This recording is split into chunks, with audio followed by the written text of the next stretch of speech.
What is up, world? What is up, world? What is up, world? You are in tune to the Know It All podcast, and I got all my hitters with me today, man. Big G is back in the house. G, what's popping, baby? What's cracking, man? I done been back about a week or so dealing with different people on different podcasts. I see the people still up to the same old shenanigans. But my man Claude, man, then gave me some congratulatory stuff and welcomed me back to podcast land and didn't want to go to the Matrix and just asked me some good questions and all whatever else, man. So I ain't tripping with Claude, but there's still some diabolical haters out there that want to talk yak concerning different sports and stuff like that. But I'm just happy to be back, man. I thank everybody in the KnoItAllz family that did prayers and while I was down and out, man. I've already talked about it on other podcasts what my health condition was, and it's still a battle, but I'm doing what I need to do to put myself in position to continue the podcast, continue to work, and continue to be present on this earth. I can't take any credit for it. I give God above all the credit and all the praise. And I'm just a person that's just got astronomical grace and favor on his life. So, but thank you guys for your prayers, man, when I was down, man. It's good to be back, man. Spell astronomical. I don't know if you can do it. Spell A-S- astronomical. ASTRONOMICIAL. I don't know Astronomical. if that. I don't know if that's it, G. I don't know if that's it. What is up, Tate? We got Tate Boy Fresh in the building. Fresh. What's up, man? You gonna keep that up, huh, man? I'm gonna keep it up, right? I'm gonna Keep keep it keep up. keep remixing my name. No, man, not too much is up, man. It's good to be back on another Sunday with you, gentlemen, man. Um, my shout out to my brother-in-law, Star Athletics, and his Nike track team. We got Kenny Bednarik in the Grand Prix winning Yeah. that, and Melissa Jefferson, two of his athletes. Other ones were in it, but they were some winners from the day when I was watching. So shout out to the Star Athletics crew. Yeah, man. And just another quick shout out. My little brother Rod Jr. is down here in H Town for the finals and everything for track in Mm-hmm. AAU. So, and it's deep right now. I'm hearing all Houston is just acting up. But yo, we like to thank you guys for coming in. Shout out to everybody in the chat already. Make sure that you do this for me, man. Make sure that you like and subscribe. Like and subscribe. Like us on Facebook. Subscribe to us on YouTube and Twitch so when we go live, you'll definitely get those notifications and it'll tell somebody we're here. And also, we're close, man. We're close to the 1K subs. We definitely need you guys to grab somebody's phone and just go ahead and subscribe. If like and share to your friends, but if they ain't subscribed, grab their phone, subscribe on YouTube. It's really that easy. It don't cost you no money, don't cost you no time. Just be a subscriber. That's all we're asking, man. But look, we got a special guest in the house today. We're gonna get to that here in just a second. But of course, we're gonna start it out. And this may be the last time you see the Know It All intro as it is. I'm working some stuff out, got some ideas. We're going to kind of expand. But before we get started, we're going to start it like this. We'll be right back.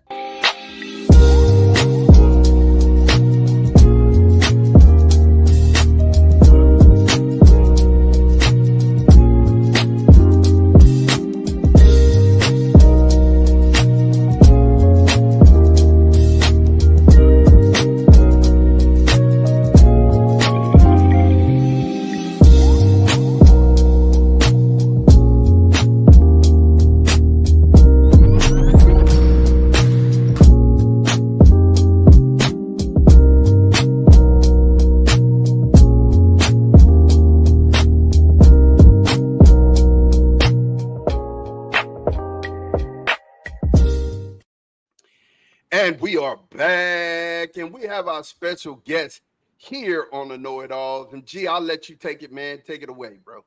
Absolutely, man. Once again, we want to thank the Foster family. Shawn Foster Jr., one of the nation's best high school basketball players, wherever you live, whatever state, Ohio, Texas, California, Florida, whatever you're talking about, this kid is one of the top basketball players in the entire country. And we're privileged to have him and his mother and father on the podcast live. Shawn, checking, and last I checked, you was ranked like about number 29 in the country. But I think that's with a bullet. And I think when it's all said and done, by the time your senior year is over with, you're a top 10 basketball player. So whoever gets you is going to get one for sure, man. But we want to thank and welcome Shawn Foster Sr., Jodi, his mother, and Shawn Foster Jr. to the podcast. Welcome, y'all. How y'all doing? And good to see you. Thank you. Thanks. We're good. Thank you. Good for having us. Thanks for having us. Absolutely. All right, so we're going to get to the nitty-gritty. We're going to ask some questions. But before that, I'm going to introduce Shawn by just reading some of the things off of his bio. Shawn, you have done, when I was looking at your bio and I started doing comparison to great players that's come out of this region, at this stage in the game, only thing you ain't did is won Mr. Basketball. But, you know, we got a whole different scenario going on, and I think you got robbed last year, just my own personal opinion, because I saw you play a couple of times, and I was like, oh, this kid's the real deal. So, but based on his accolades, man, you set all kind of middle school records. You was the rookie of the year in your conference as a rookie. You was the TLAC freshman of the year. You was the TLC player of the year. You was a Flying to the Hoops all-star team. You was a MVP of the league as a sophomore. You was an all-state player as a sophomore. You was the impact player in there. And there's all kind of other things you're doing. And now, not to mention all the stuff I've seen you do in AAU in the summer league. It's ridiculous. I watched a video clip of you the other day, and I said, man, why ain't this kid in the NBA? This is ridiculous. Why are we even wasting time with him playing around in collegiate or high school level? He needs to be in the league right now because his range is unlimited. He plays great defense. He's got hops. He has all the attributes to put himself to be an NBA player right now. But I know we're getting a little ahead of ourselves. But we're going to right now just give you an opportunity to talk a little bit about you, your journey, and you coming into playing basketball, man. Talk to us, Shawn. It really just started when I was younger. I've been in the gym since like I could walk. My big brothers, they all play AAU. My dad's been a coach since I was younger, so he always had me around them playing against the older guys. So I think all that being in the gym when I was younger, being with my big brothers just helped me to where I'm at now for real. Yeah. So who, if I had to say, who was the guy that you just wanted to beat down in the gym? And when you knew you could beat him down in the gym, you knew you was the guy. Who was that person you was chasing, man, from the very beginning, man? Like just in Lima or like anywhere? Anywhere you play basketball. I mean, you worldwide, bro. You worldwide. So whoever's the best player on the next team, for real. If I can get them, then I feel like I'm good. Absolutely. The nation's best, that they say. Absolutely. So, G, we have some highlights, man. Definitely, Tate put these together. We want to make sure that the public just know who he is and be familiar with his game, man. We're going to give some highlights, man. Take this 45 seconds to check this out.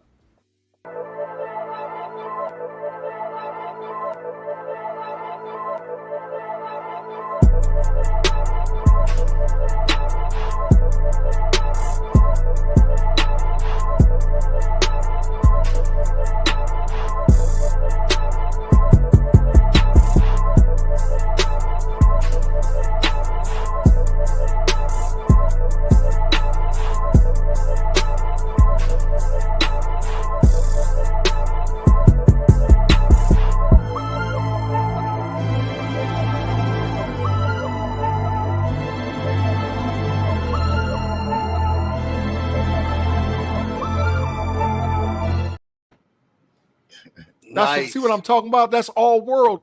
But, man, I'm hyped off just watching the freaking video. Tate, I know you had a question, man, concerning about schools that are looking at Shawn concerning him moving forward with collegiate level of basketball, man.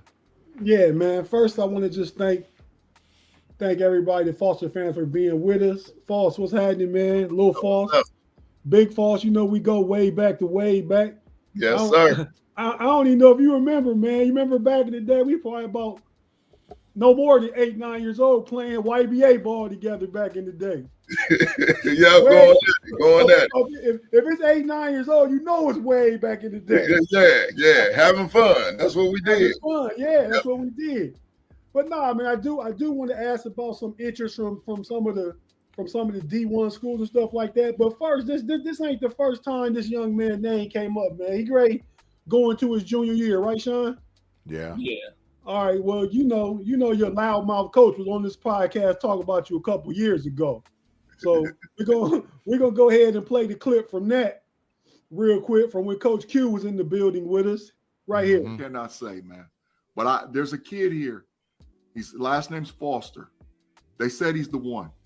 Are you allowed to talk about this kid at all? I'm allowed to talk dirtball bad about him because I know he's listening right now. Okay. They say he's the one, Q. They say he's the one. Is he the one? Yeah, man. Yeah, I mean, y'all know Shawn, man. That's Shawn, boy. Yeah. You know, Shane and Shawn, shout out my bros. Like, my bros. Panther bros. Yeah. You know, baby Shawn, man, he's special, man. You know, he's definitely special. You know, mentality is different. You know, his confidence is different. You know, when you know you're good, when he's super, super skilled. The game is really slow for him. You know, like the game is really slow. And I mean that like easy slow. Yeah. You know, he picks up things right away. IQ is through the roof. You know, I mean, he is special, man. He's got a real glass ceiling, man. He could be the one.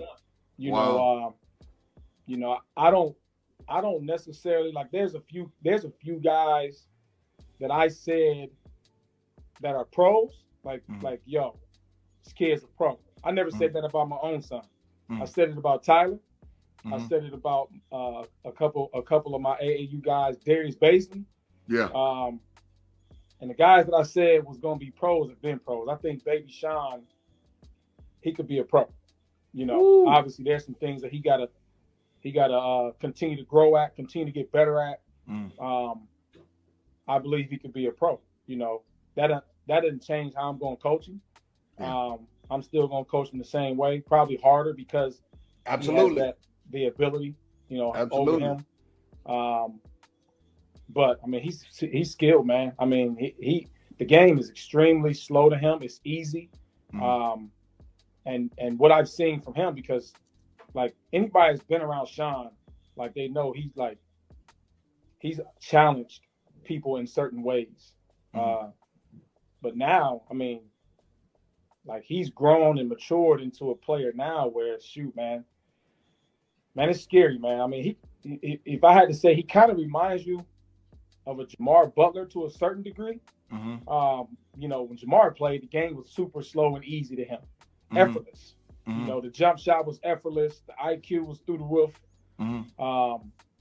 Baby Shawn has that, but, you know, he'll be dunking on cats this spring or something.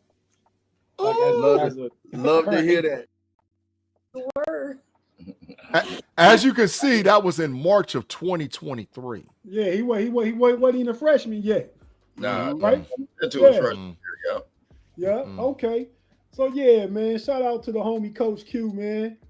But so well, first of all, let me do this. Shout out to your big uncle Corey Foster, because last time we talked about you on here, he said, "Why you ain't say nothing about me?" So big boss dog, what's up with you, man? And I won't forget the time, man. You led our intramural team out to the branch to the championship. Shout out to you. There you go. But nah, man. Now back to the interview. Yeah, man. So I'm just interested in like, okay, let me ask you this. Growing up watching basketball, being a fan of the game. Well, first, I'm all over the place. First, I know you scored a record in the West-South game, 54 points, right? Yeah. You gave Coach Warren team the business, I hear. Yeah, something like that. I'm glad you beat the brake shoes off of him because he talks so much mess. I'm so glad you punished them. Yeah, they was up 21-2 on us.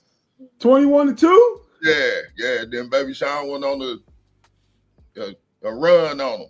He went on a run. Hey, 54. And that's a hell of a run, because I was in the building when Scoop scored 48 on South in the Tiger Dome back in the day. Yeah. And so that looked like a run. So for you to top that, you had to be on a heli run. So you know, shout out for that one.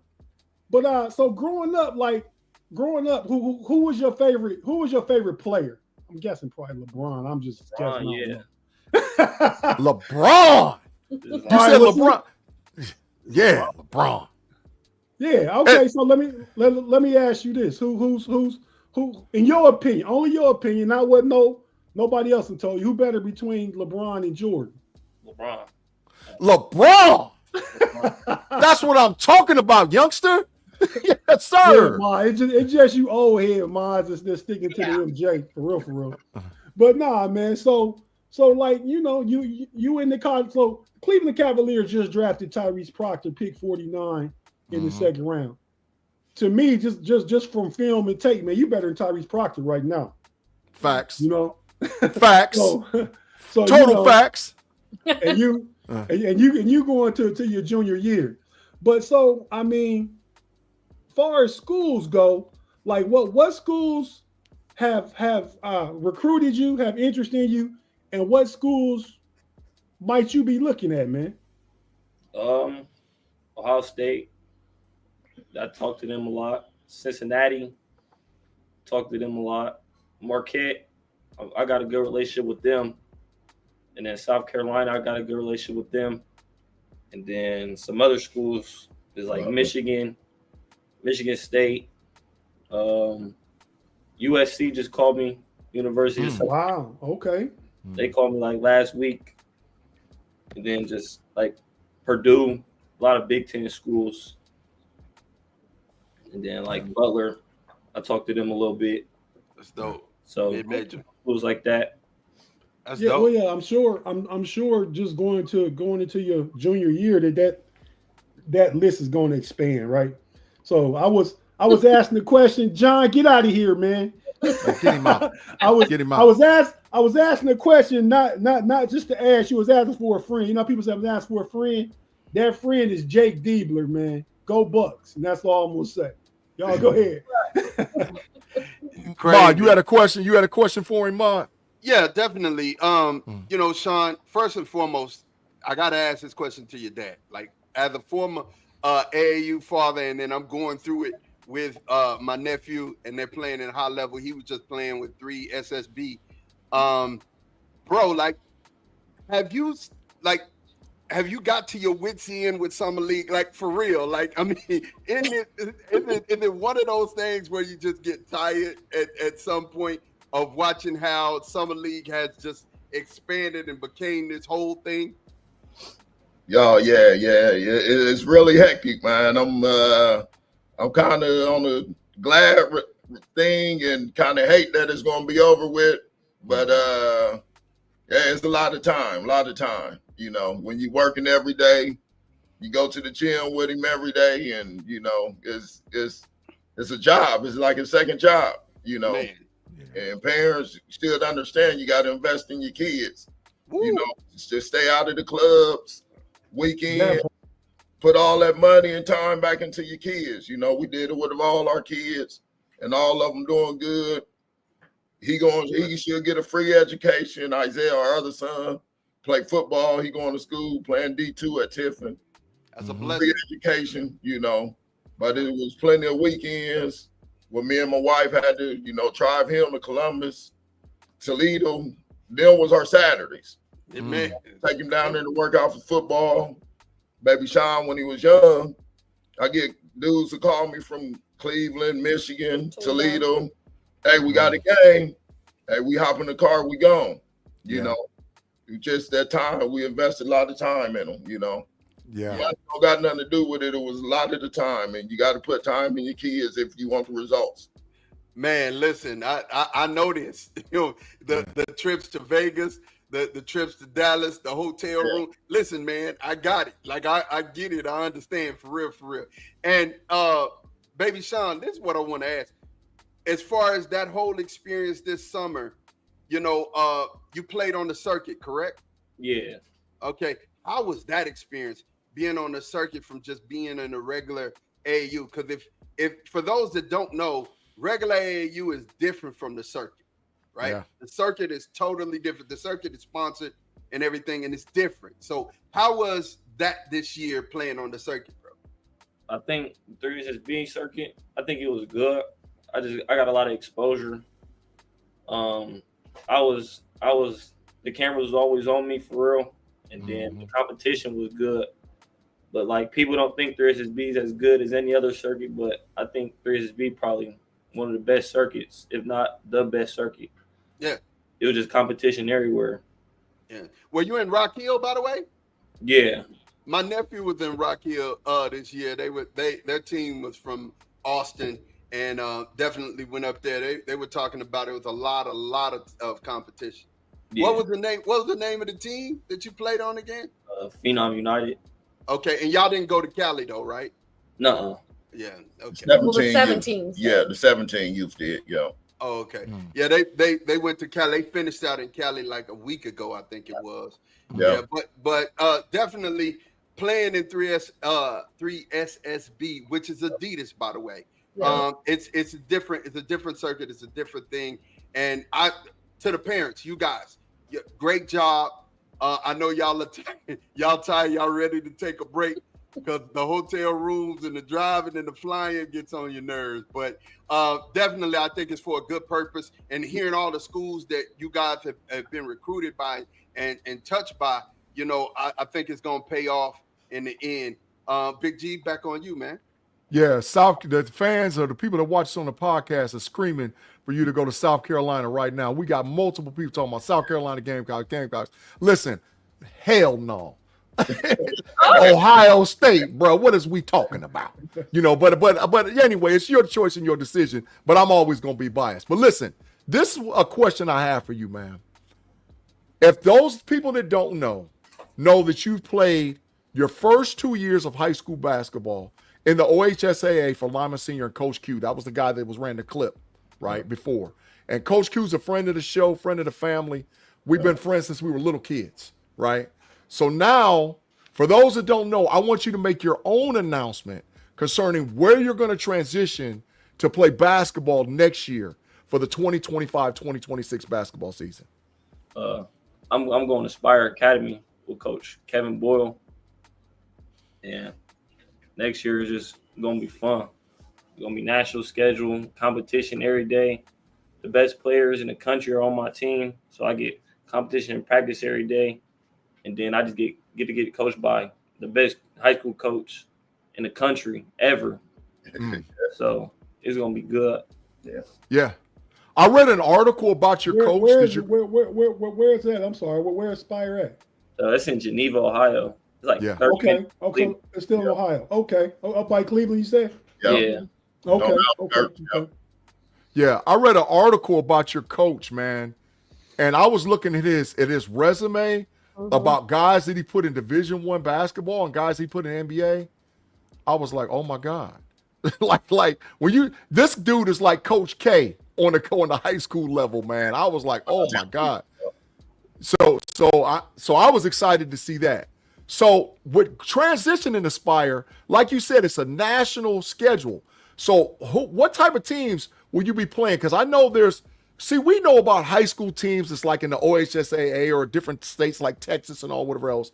But talk to us a little bit about the schedule or type of players you're going to be playing or who you're going to get an opportunity to play against, man. It's like Prolific Pret, Montverde Academy, Lil High, Carmelo Anthony went there. I mean, Carmelo Anthony's son went there. Oak Hill. Just a bunch of different type of teams that's been powerhouses for the last years. Yeah. So we're going to get an opportunity to see you on ESPN. Yeah. See, that's where I was going. Yeah. So the cameras and the spotlights is already there, man, and you're going to get an opportunity to play on ESPN, man. And like, we're expecting nothing but greatness from you. I'm just telling you from a community that's behind you and supporting you, because it's tough on one hand, because I was like, man, you can stay at Lima Senior and get the chip. but if you selfishly won that also, Big G. Yeah, I selfishly wanted the chip. I ain't gonna lie, they got a squad now. Don't get me wrong. The team, but what I'm saying is that him going to Spire, you get an opportunity to put yourself on a platform that is very rare air for kids or young people to get an opportunity to do, man. So let me ask you this question. What led you to your decision? Why did you want to do it? Just seeing that the people that he put in the league, he got like 5 number 1 picks. Then he had like 20 20 draft picks in the last like 3 years, and then he's won like I think 8 or 9 of the last 12 national championships. And the way that he can just develop me and get me college ready, that's key. Is why I'm really going. Yeah. It was all the development. Yeah, it was based on it. So can you tell me any of the guys you'll be playing with? Is there any top 100 players or top 200 players that you're going to be playing with at Spire? Yeah, King Gibson, he in my class. He like, I think, top 20 in the country. Mm-hmm. Then another dude named Jalen Mitchell in my class. He like top 10, I think. Mm-hmm. We got the dude in the 2026 class named Alex Constanza. He's number 14 in his class. Mm-hmm. And then Terrace Bowie, he like top 50. And then a bunch like kid from France, 6'10". Oh. And another little guard in my class named Darrell Davis. He from Baltimore, I think. Mm-hmm. But he a top 100 kid. And then we just picked up, and then they just picked up another little shooter, 6'7" dude. He like top 100. He in 2026. Aiden Durback or Durkak, somebody like that. Yeah, they just posted it today. So yeah, Aiden Durak or something like that. And then they gonna get more players, some bigs. Y'all gonna be loaded, man. It's like y'all gonna have a team like Mount Verde had in 23, where they had like 4 people just go in 3 in the first round, and then it was like 5 altogether, I think, that played on that team. Maybe I could be off, I could be 4, but my niece go down that school down. She run track, but she go to Mount Verde. So but right, and it's right outside Orlando. But yeah, man. So I just want to come to mom real quick. Jodi, how you doing? I'm good. How are you? We're hearing all this talk, all this basketball talk, all this testosterone in the building. That's okay. But we want to come to you from a mom's perspective. Okay. Just tell us your side of the story. Like what's it been like for you? We know Big Shawn in the gym and going to the games but coaching. I'm saying that part of it, but being a team mom and the stuff that moms had to do is different, but it's still just as much, right? Yeah. In my experience, so I want you to use your voice to say what it's been like for you. I think you just have to. I think for us, we had to sit down and figure out what our roles were. Like, Shawn is very. I mean, I feel like when our kids were little, I mean, he has a superpower of knowing what these kids are good at. Like our older son. I mean, he had a big head, and Shawn, when he was born, he was like, he's going to be a football player, and he's literally in college playing football. Well, Dad was good at both of them too, though. Yeah, he was. I mean, tell him that, but he was good. I mean, but we'll get to that. He was a dog. Now the facts. He was a dog. I played against him. I played with him. I know he was a dog. He was. Yeah. I remember. But and the same with our older kids. But for me, I think we talk all the time. Everybody, our kids are very blessed.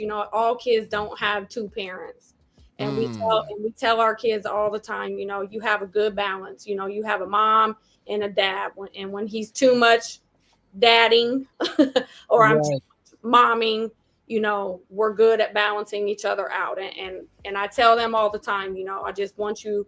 Your academics are important. Your education is important. I'm not putting out stupid humans. No offense to anybody. Hey, talk about it. I mean, we're transparent in this house, and I say that a lot. When we go on these college visits, we can go see the court and we can do all that, but where is academics? Where is academics? When he's on the road, who's helping him keep up? That's the longest part of the visit for me, because the rest of it, you already know how to do. I'll go in the gym and rebound with you too. I mean, I'm not doing what they're doing, but I'll do all that for you. But I think it's just finding a balance and letting these kids, reminding our kids that, like I said, everybody doesn't get to have a mom and a dad, and you do. So, don't take that for granted. You don't know what you don't know, but don't take it for granted either. Facts. That part. That's GOAT. That's GOAT. That's GOAT Yep, parenting. it is. GOAT parenting. GOAT parenting. Absolutely. I give it. Ma, you had another question, bro? You had another one? Yeah, just my last thing here is that watching the current state of how things are transpiring, man. What are your goals, bro? Like, what is it that you want to accomplish in life and out of this basketball thing? Tell us right here and right now. So this is a soundbite for later on ESPN when you're getting drafted. So go ahead. For this year and next year, at least win a national championship, at least picking up a That's what I'm talking about. Go ahead, man.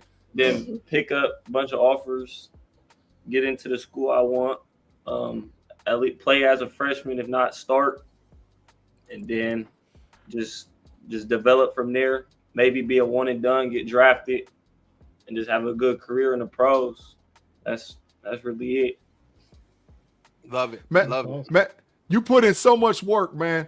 Sneakily, I'm gonna tell you, be honest. Sneakily, I had binoculars on you for about 2 years, and like you didn't even know I was paying attention. And I was like, man, when I was hearing what you were doing in the gym, how you were getting up early, how your parents was taking you, how you was putting in work when nobody was paying no attention to you. Big G was watching you, bro. But I had binoculars on you, and I was like, oh, he gonna make it. I've been telling you for a minute he's gonna make it.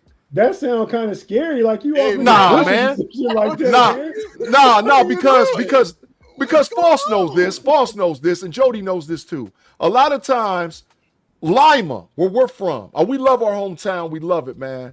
But there's something about kids from Lima. Sometimes it's so hard to break through that bubble, man. Yep. Like we have had all world talent come from this place, and there's something about that bubble that you just can't bust through. So you need every bit of support and prayer you can get from every person that's out there. So that's why I was like watching him, because I'm like, man, I want the best for this kid. I want this kid to make it, not just for Lima, but because he can start showing other kids that they can make it too. Yeah. That's why I've been paying attention and secretly and watching, because I'm like, yeah, he's gonna make it because he's doing it. I will say that Big G has been mentioning your name for the last 2 years, really been bigging you up, saying that you were coming. So, I got a chance to catch some highlights, and I was like, yeah, he the truth. He the truth. Being around basketball for a while, you can recognize it when you see it. You passed the eye test. Passed the eye test. Yeah. And the thing about the Lima thing, they give Lima a bad rep, man, because everywhere we go, he done played against kids that they got ranked higher than them, and he be killing them, and sometimes he get frustrated with that because he like, damn, Dad, I done killed him, Yeah. But, you just got to keep working. We from Lima. We're a small town. Yep. Bigger kids from bigger cities, they're gonna show them more love. Mm-hmm. You just got to keep grinding, and you keep working. Everything gonna come your way. And from a little city, that's what you got to do. You just got to grind. You got to work. Because they ain't gonna show you no love. You'll get down the road, but it'll come. But you got to work. You got to grind. Yeah. And that's something that you would say that, because in Texas. And this ain't, I know what they finna say. Oh, you always gotta bring it back to Texas. No, but I'm just saying. Tate, Texas, I'm looking for the sign, Tate. I'm looking for the sign. The smaller towns get love because I guess we're a big city. But you saying that and what you and G had said, I know it's the truth. Because from the time that I met my father and got an opportunity to experience what Lima was doing. I mean, shoot, the first person I ran into was Greg Simpson. So, I mean, when it comes down to it, it's like, yo, and Greg Simpson played with Allen Iverson. So it's like, it's one of them things where there's been a lot of talent come out of that community, and hearing what you're doing with Spire and setting yourself up, I think it's awesome. Congratulations. I hope that you just go down there and kill it, bro. I hope you go down there and do what you need to do. Take care of your business. Don't change. Because remember, it wasn't this effort that got you there. It was that past effort that got you there. So you got to keep going and keep grinding. And I guarantee you're going to get everything that you just said you wanted to achieve. Guaranteed. If you just keep grinding the same way. Stay hungry. No doubt in my mind, man. I got one last question for you, man. Are you the point guard, man? Yeah. Are you the point? Yeah. Are you the point? Shooting No, guard. I want to hear it. Are you the point guard, man? Yeah. Okay, yeah. Okay, that's what I'm talking about. I wanna- that's I you wanna the just point. piggyback. You the point. Yeah. I want to piggyback off what both y'all said. I hadn't been stalking with binoculars like G. I'm not in the bushes and stuff like that. But you know, I live out here in the DMV. I've lived in Washington DC. Now I'm right outside of DC in Maryland. I've been here for 20 years, man. So you wasn't even thought about yet before I moved out here. But you know, I'm from the crib. I come to the crib. Grew up with your uncles and your dad and stuff like that back in the day. So you know, I've been hearing about you too. I've been hearing the buzz for a while now. So rooting for you, want the best for you, and pound for pound, whatever we drinking, water in Lima, Ohio, we got some of the best guards. Yeah. Anywhere. Ever. You know what I mean? And and I go, wait, we just don't have the size because we don't have. There is some size, but we don't have the amount of people that some of the bigger cities got. So you don't just see some big 6'9", 6'10" dude walking around. But as far as that guard play, and I'm going back to the mid '80s I'm going back 40 years easy that I know about. Yeah. As far as that guard play, I deal with some dudes in Chicago, family, and this podcast stuff. They try and claim Tyler Eulis. I said, nah, man, y'all can't claim Tyler Eulis, man. He not from there. He was already good when he got there. He was already good when he got there, right? That part. Yeah. And that's what I'm telling these jokers, man. So just you know, keep carrying that torch and finishing with that. Last question I want to ask you, speaking about the crib like that, we know about you right now. You're going to your junior year. Tell us who's next, though. Who the next one up from Lima? The younger group, probably my little cousin Mally. Yeah. Grandson. Yeah. Who is it? I know who he is. Mally. Okay. Who grandson you said? Shane, my brother Shane. Oh, okay. Yeah. Okay. Yeah. Okay. Yeah. He gonna be yeah. Okay. Yeah, he's the real how deal. How is he now? Mally going to the third. Yeah, so like 8 years old. Yeah, but he playing like 4th and 5th grade AAU. Yeah, as a second grader, you know. Right. Yeah. Okay. Hey, well, let's not get it twisted. It's in the Foster blood. Now, come on now. Lil Shane, I got to let you know. It's in the blood, bro. All your uncles, your daddy, and all them, they was all killers. They all Division I football, basketball. Everybody played football. Everybody was dogs. I want to give, like my boy Coach Q, there's a lot of people want to talk bad about Coach Q and my kids. I sent them over to Lima because we was over there at LCC at that other school over there, we went to. But I always told my kids, if you want to go to D1, you got to go to the top school in Lima and play against D1 dudes.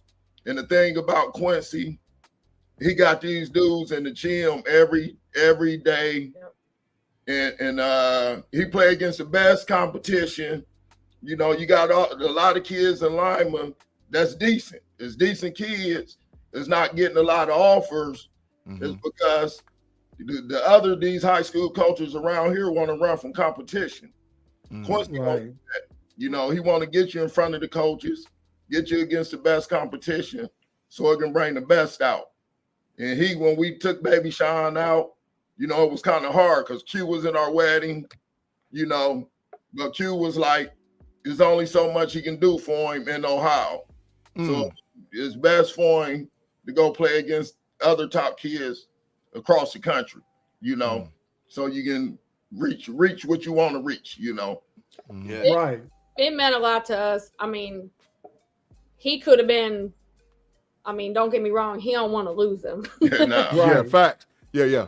He could have been bitter. He could have been mad. You know, he could have been a lot of things. And what I guess we just want people to know, you know, as a high school coach, as a family friend, I mean, he understands Baby Shawn's assignment. So, you know, he was very supportive of that. So, you know, we just want people to know that, you know, it's like I told Baby, you know, we've had a lot of people.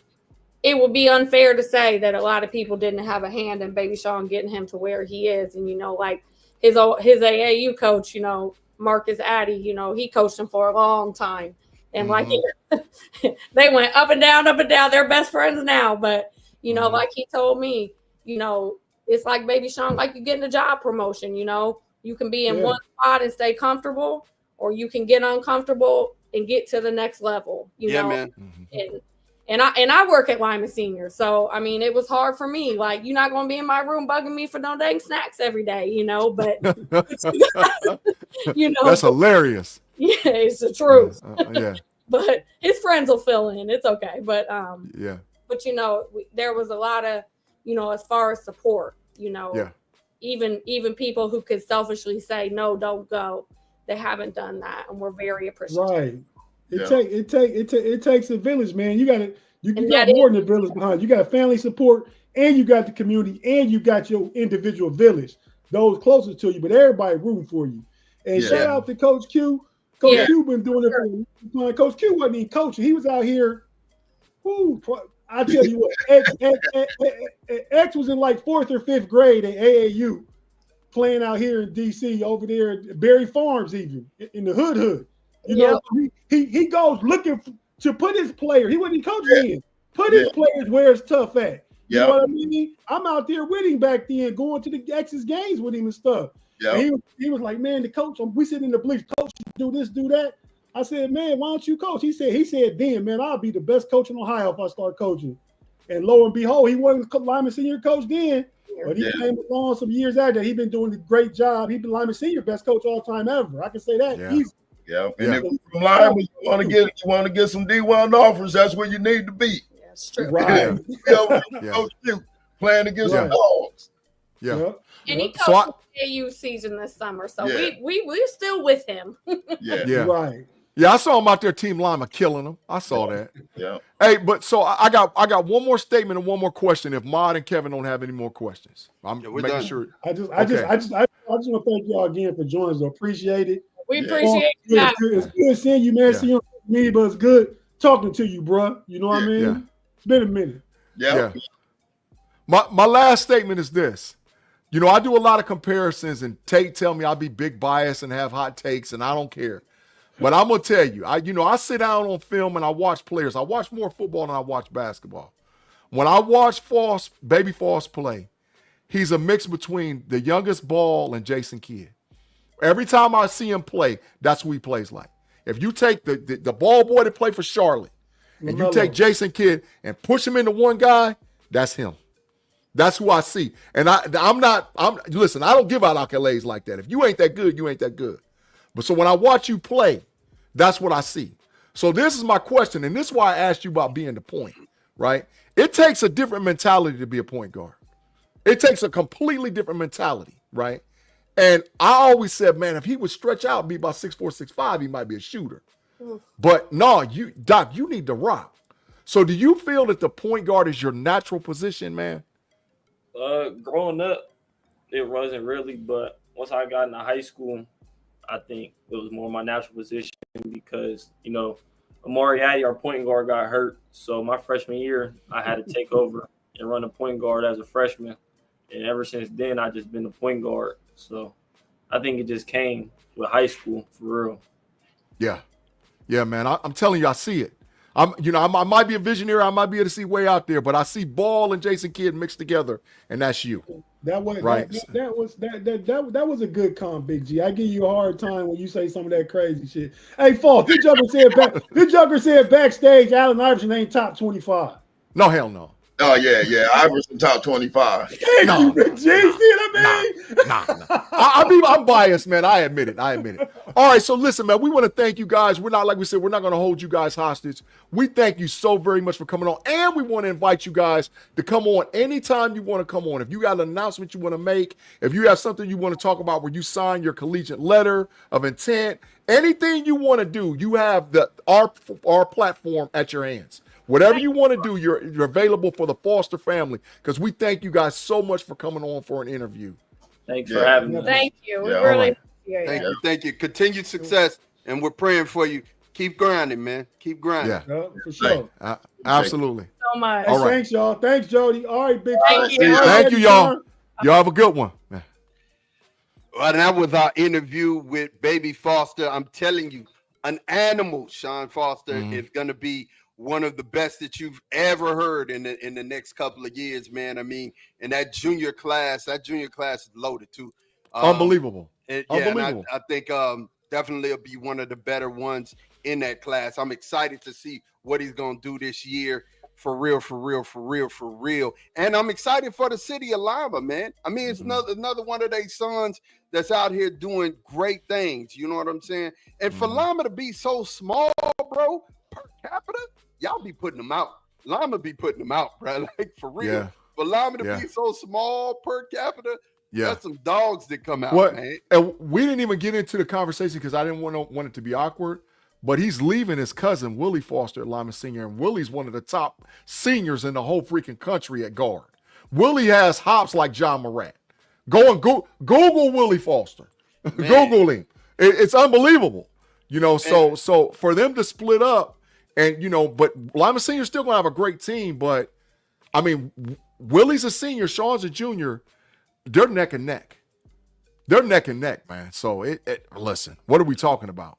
Love it, man. Love it. Yeah. But we finna go ahead and take a break, and then we will be right back. For those of you who are watching on YouTube, and just give us about a little 10-second break here. And everybody who's listening on the podcast, on the audio side, we're just gonna take a pause for our sponsors. We'll be right back.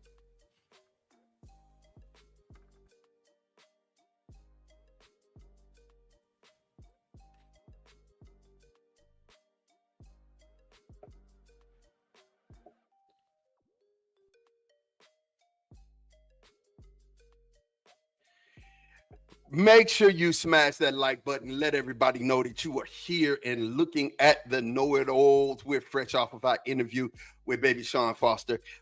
Listen, man, it is football time, you guys. Do y'all realize that Thursday we have our first preseason game, bro? It's about damn time. It's about damn time. What are we waiting on?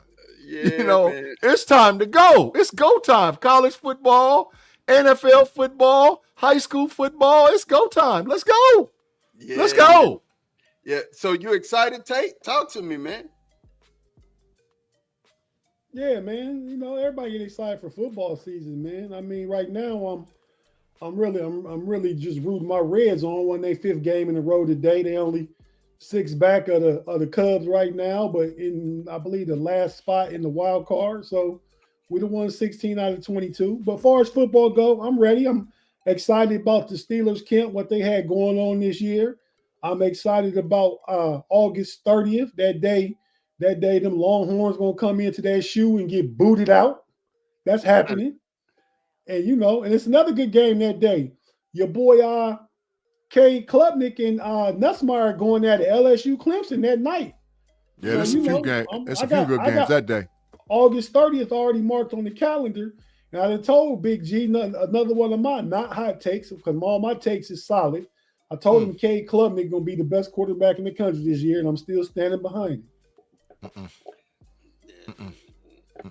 On that bad salt. On that bad salt, but that's fine. That's fine. You know what I'm saying? He got more experience than Arts, man. He done more. So this year gonna be his year. You will see. I know who you gonna say already.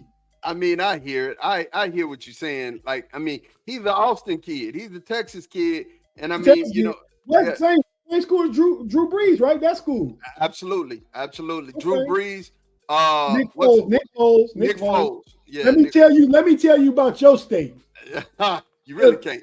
Because I'm the know-it-all that know the most. But go ahead. But definitely Westlake High School is where he's from. But I'm looking at this whole thing, bro, and I'm excited, man, for what I see. I saw the catch from what's his name? DK Metcalf. They said he mossed JPJ. What did that look like, man? Because I didn't get a chance to see it, but everybody was excited about it. He did, man. He did. But it was sort of tilted. It was in 7 shots. It was after they ran a whole bunch of different series and the defense had hauled him out multiple times. And then finally he just gave him a shot, and he mossed him lightweight. But DK is a problem. I mean, I don't know where people don't think we upgrade from adding DK Metcalf versus George Pickens. DK is a problem. You know, so but that ain't even what I really want to talk about with the Steelers. But I'm just telling you, DK Metcalf is a problem. He's a problem. Danny Littlejohn said, great catch, but he was out of bounds. Ronald Blake said Broderick Jones was injured today. Reportedly a soft tissue injury. Hopefully does not miss much time. No, that's not what happened. It was his hip. He has a pointer. He has a hip pointer. It's not a full contusion. It's a hip pointer. We got feet on the ground over there in Latrobe, Pennsylvania, man, and I got the official report. It's a hip pointer, but it's not a full contusion hip pointer. So he might miss some practices early on, but it's nothing that's going to be long term. But however, Broderick Jones play with no pads, he out there looking big trash at left tackle. I'm gonna let you know. Listen, you know, I'm gonna tell truths here. He out with no pads on, he out there getting killed. Now, I don't know if that's because how good Harmon looks as a rookie, or is that because, you know, he ain't got no come in for, because he's rotating Jack Sawyer, TJ Watt, Harmon, Hayward. I mean, he's getting a business every freaking down. But when I'm telling you he out there, he ain't looking good or great. And that could be because Isaac Seumalo is injured. And that's his left guard on the inside that's helping him out. But right now, out of all the guys and with no pads, Jones has looked the worst, bro, in my opinion. He said, Juice said Ramsey been cooking. It's scary this year on defense. That's facts. Mr. Woodside said DK is a better pro. Just doesn't have the natural ability of GP, but will be a better professional, easy to win with DK. Ronald Blake said hip pointer can be problematic. It can be. Jalen Ramsey picked off Aaron. Yes, and Broderick definitely looking bad. And is it Juice right? Definitely. So I want to talk about this, Tate. And then I want you to give your opinion on what's happening in Steeler camp. GP said, well, you know, I mean, it's Cowboy camp. There's always stuff to talk about. I mean, you know, Jerry just runs his mouth, but we're not even going to talk about that. But GP said that it's easy for him to do what he's been doing because he finally had the quarterback. Oh, stop that. Would you agree? Would you agree that George Pickens had his whole time in Pittsburgh had no quarterback? I mean, I definitely think he has a better quarterback in Dallas. Dak Prescott is better passer anyway. I mean, Russ is a better overall quarterback, but Russ in his prime. Russ we had last year, Dak is better. You know what I mean? So, yeah, he does, but he was also the man in Pittsburgh. He ain't going to be the man in Dallas. So, he going to have that problem to deal with when CeeDee Lamb going off over there for $1,600 and GP got about $750. He on the contract year. That's what he better worry about. So give me your opinion of what's going on in Steeler camp right now. Well, to piggyback off what Big G said about Broderick Jones, I think Broderick Jones is the type of player, man. You know, he hasn't been looking the best in shorts and a helmet, but when the pads come out and that aggression and that meanness can come out, he can do that. I mean, offensive line in general. I mean, we can move like somebody like Father Time gonna look great doing drills. Correct. Zach Frazier gonna look great doing drills. You know what I mean? Frazier been looking big trash, Tate. Frazier been out there snapping the ball all over the damn place. He been out there looking big trash. He been out there. I mean, I know Frazier's a good player, but I'm telling you, he been out there looking trash. Well, I'm not worried about no offensive line takes until they get them pads on. You know what I mean? And B. Dirt called to my attention that night in the homies too. Same thing with the D line, man. I've been hearing a lot of good stuff about Derek Harmon and stuff like that. And I hope he continues to ascend and be really good. But until you get the pads on, you really don't know yet. You know what I mean? That's so I'm not worried about Broderick Jones. I think when them pads get on, he get to get hands on somebody, use that athleticism, size, and strength, and more quickness since he lost about 15, 20 pounds. I'm expecting better things. He'll show better when it's time to get physical with it. So we'll see start next week what that look like. Tuesday. And DK Metcalf will mulch just about anybody though. That's even facts. his own teammates. Yeah. And Mod, let me tell you something. Go ahead, Tate. I got to tell Mod something too. Go ahead, Tate. I'm saying him and Jalen Ramsey go. So he going against 3 top cover corners every day at practice because they all he the best receiver on the team. You know, Jalen Ramsey's like, I don't want to hold Robert Wood. You know what I mean? That ain't sharpening my iron. They say iron sharpen iron. That ain't sharpening my iron. Everybody want to go against DK, Slay, Ramsey, JPJ. They all want to go against DK. So DK got Slay the other day on the first day they did 7-on-7 on the corner route for a touchdown. But he didn't really kill Slay. Aaron Rodgers put it in the perfect place. And when you 6'4", 225, you probably put yourself in position to catch a very well thrown pass. Facts. So, you know. But yeah, so I mean, I'm not worried about Broderick Jones, Zach Frazier, any of those big uglies until they get them big pads on. So, Big G, I'm gonna let you go ahead, but I have to ask this to both of you guys. I heard today that Terry Bradshaw said that Aaron Rodgers was better off eating bark and hanging out in Cali, praying to the gods. Why even do you think that? And I see this often, right? I see this often, like, you know, you hear, like, Dan Marino is probably the only one that doesn't do it. But all of the great quarterbacks, just the current quarterbacks that are there. How do you feel about that? How do you feel about hearing what Terry said? Big G, can I go first? Because I'm gonna be real quick. Go ahead. I'm just gonna say this. I'm gonna put up the sign. You talk, bro. I'm putting up the sign. And you know, our RIP. I wish his soul the best. But listening to Terry Bradshaw is like listening to 47, and I'm not talking about Mel Blount, 47, and Hulk Hogan. So now go do what you will with that. Go ahead, Big G. Yeah, get the kicking. Get the kicking rocks. You was a hater. You don't want him to be out there breaking your records. You damn for sure didn't want him at number 12. So all of that, you know, come on, man. You a hater.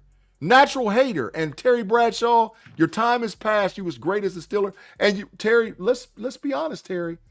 Look at the team you played with, Terry Bradshaw. Look at who you had on your squad, Terry Bradshaw. Let's not get it twisted, Terry Bradshaw. Wasn't like you was out there Danny Marino in it. Wasn't like you was out there Peyton Manning in it. Wasn't out there Tom Brady in it. You know, he got 212, I believe 212 total touchdown passes in his career, and you could say that was a product of the times, right? Because how they played back then. But he also got 212 interceptions. Yeah, he was out there just throwing it all. Out there, big average, in the words of Big G. Terry Bradshaw was big average. The BA in the building. Just 2 Hall of Fame receivers, a Hall of Fame running back, Hall of Fame center, Hall of Fame defense. Way to be a great game manager, Terry. Shout out to you. Yeah, absolutely. With 4 chips. So we ain't gonna do it. You got 4 chips. Where are you? Hey, Austin's art, man. We don't need no running through the jungle bingo perspectives on here. Get out of here. hey, so Mon, go ahead, Mon. Go ahead. No, I was gonna say Ronald Blake said Terry Bradshaw wants the Steelers still have Kenny Pickett. Yeah, he do, so he can talk trash. So he can think, so he can imagine in his mind he can still suit up and play. Get out of here. But anyway, Mon, I'm gonna tell you something, man. And I'm telling this to the Yenzies and the Yenzers and Steeler Nation. Y'all, this is the best defense we done had since 2010. And I'm not joking. I'm telling you straight up. I would agree. On paper, it looks good. And then when you start looking at some of the snaps that I've seen from just, you know, just helmets and shorts, they look good, man. I mean, they look good. They look fast. They look responsive. And that type of defense. The defense looks good, or the guys look good in the helmets and shorts? What are you talking about? The defense looks good. Okay. I just want clarity. Defense was very responsive. Tate, you know what I'm looking for, right, Tate? You know what I'm looking for. It's been a minute since I hit him with one of them bad babies, boy. Yeah. Yes, sir. Yeah, man. But you know, this is going to happen in training camp. Ramsey was trying to fight Move today. You know why? because Aaron Rodgers done froze Pat Fryermuth lightweight out. Because moved out there running lazy routes. Aaron Rodgers in training camp been going to Washington. Jonnu Smith just got back. He went to Jonnu Smith is the #1 tight end right now. But Aaron Rodgers was going to Mount Washington like crazy. Because move out there running lazy routes. He out there being big trash. Bro, this is the time now is to get it. Now, I'm not saying you got to be 100% every freaking day. But you got to show up when it's time to show up, bro. I was just about to say, the first opponents you play every year is each other, right? Yeah. So you have to come in a training camp ready to go, ready to get it in. And all these little nagging issues like soft tissue issues, those kind of things just show you didn't take care of your body over the offseason, bro. And you're a professional athlete. That's all you have to do. You need to take care of your body. And then competition is everything.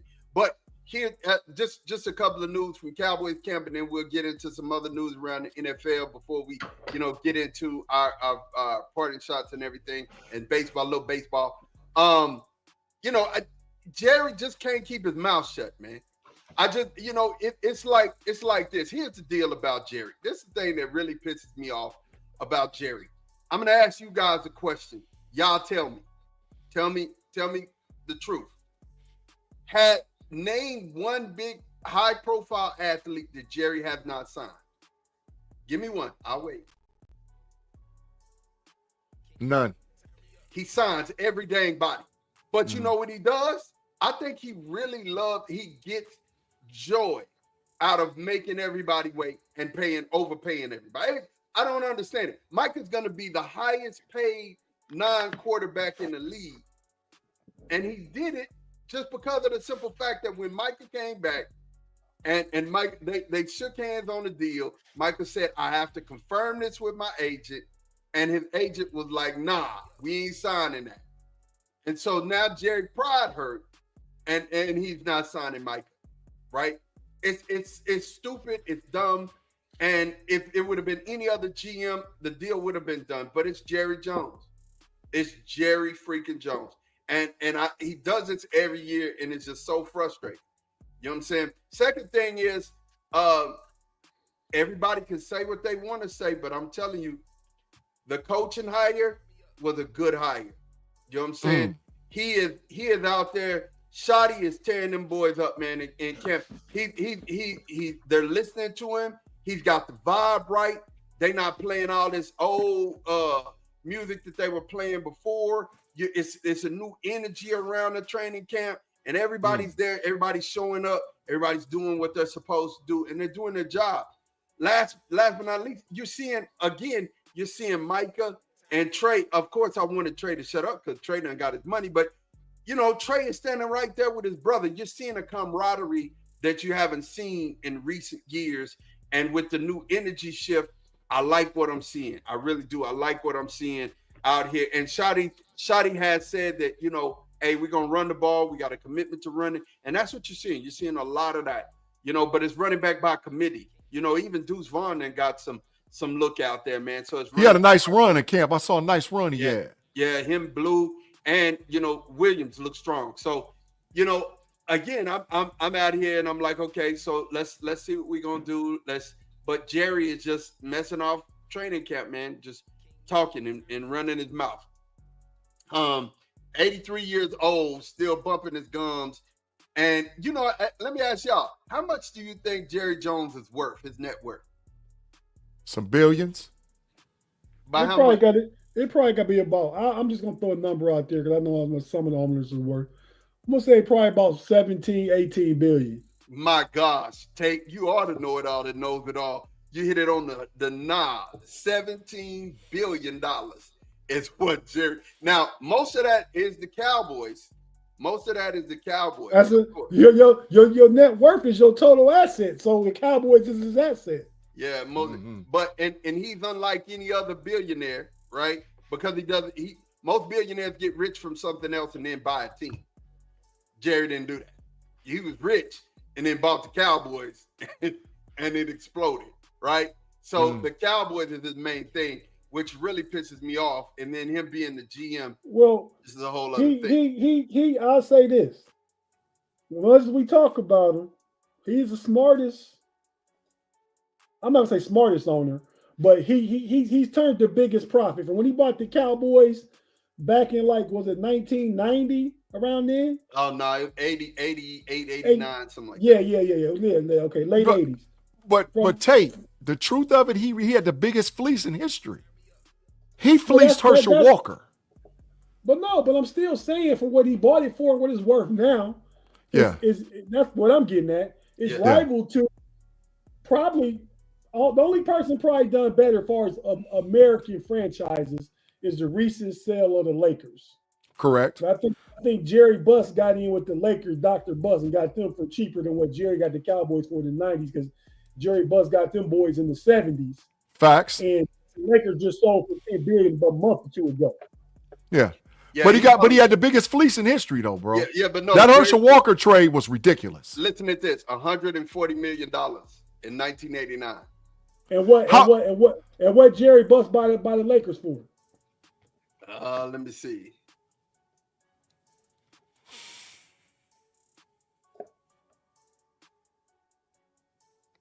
I say less than 100 million. No, I say less than 100 million. 7.5. Yeah, less than 100 million. So less than 100 million. Jerry Jones paid twice for the Cowboys what he paid for the Lakers. Yeah, but he bought them in 79. He bought the Lakers in 79 for 67. That's what I'm saying. But the Cowboys value is estimated at $10 billion. The Lakers just sold for $10 billion. Facts. Yeah. That's facts. So he made more money. Yeah. The Buss family made more money than Jones did, but Jones is still right there. Yeah. Right. But I'm telling you that the Cowboys' wealth and worth, the 90s is what established the Dallas Cowboys. And that Herschel Walker trade was ridiculous. That don't have nothing to do with the value, though. I agree with you that on the field, that got them 3 Super Bowls, yeah.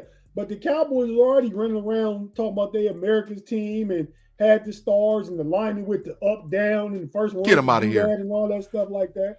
Get them out of here. But them three. They was box office entertainment to the NFL before there was box office entertainment to the NFL. Just like the Showtime Lakers is why the Lakers blew up. Same thing. Right. Yeah. Right. Yeah. Good. The Yankees, the Bronx Bombers, Reggie Jackson, Mr. October, all that stuff. It's all the same thing. They the biggest brands in their sports. Right. I like that. Take good comparison. Well, Scary Terry came back to the Redskins today. He still hasn't signed his contract. But I'm gonna tell you, man, the funniest thing in life to me is this brother's on the PUP list. And you know why he's on the PUP list, you guys? Terry McLaurin. Got no bag. You know why they say he's on the PUP list? For ankle injury he suffered in January. Come on, Terry, man. Just go on and say you're not paying until they pay you. But he can't say that or he wouldn't get his money. He'd be fine. You gotta say that. You gotta respect the game. I respect you, Terry. It might well say you have a headache. I got a headache. Yeah, come on, Terry, man. Listen up.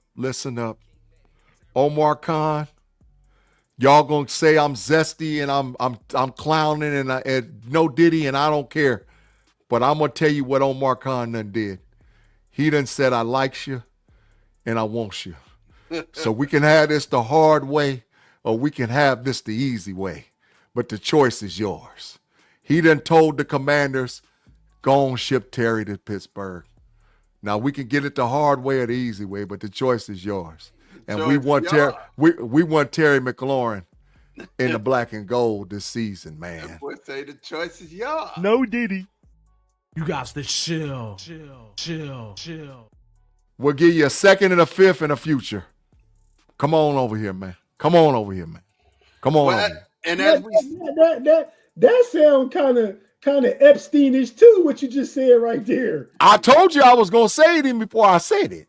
No, but how you said, come on over here, man. Come on over here. Come on. We likes you and we want you. We likes you. I see you want to do this the hard way. That's what he told him. I said, we want to do this the hard way. Okay. We're going to have him wait out and then, we're going to get him for a fleece. We're going to get the fleece. He said, you're going to make me hurt them. I said, hey, I'm telling you. That's Omar's new nickname. Fleece. Fleece Johnson. No, Fleece Khan. Fleece Khan. Big Fleece Khan. So we have the Hall of Fame game, Detroit, LA. Of course, it's gonna be all the reserves in, man. Second team, new draft picks, all that good kind of stuff. But man, it's football, y'all. It's football. I know by the second half, we'll all just be like, "Who is this?" and I don't care. But it's football. By the second drive. But go ahead. That's hilarious. Yeah. Oh my God. Yeah, but of course it's football back, and with football back, I gotta just real quick before we get to, like I said, we have to, we're getting ready to wrap the show up. Real quick, I need to know because I got my brother back, I got Big G back. Big G is in the building, so I need a hot take, bro. Hot take. Does Chicago make the playoffs this year? The Bears?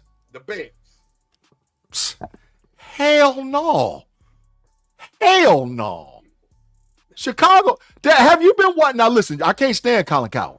I can't stand him.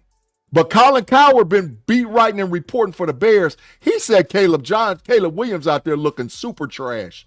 And the Bears whole team, he's like the Brad Johnson went off in practice. He's still out there throwing picks. They ain't doing nothing right over there in Chicago. Hell no. They gonna find out they messed up with drafting that boy. They gonna find it out. You can't listen to Colin Cowherd on some stuff and all other stuff. Keep it 100, not 50-50 though, Big G. Keep it I can't stand it. I ain't gonna lie to you. I can't stand it. I can't stand it. But I done once sat down on the Bears and he looking trash. About the Bears though, you believe him about the Bears? I believe him and the other reporters I'm hearing. The Bears going 7-10, 8-9. Ooh. 8-9 and 7-10. Ooh. So who takes the biggest step back this year? The Miami Dolphins or the San Francisco 49ers? Oh, The Dolphins, man. I just got my mouth into something in my pocket going to get me out of, man. what'd you bet? I mean, my barber that the Steelers have a better record than the Niners this year. No, that's a good bet. I think Have that's you a good looked at bet. the Niners schedule? Mm. Niners got Okay. the cakiest schedule. Pull it up, Big G. Pull it up, please. The 49ers?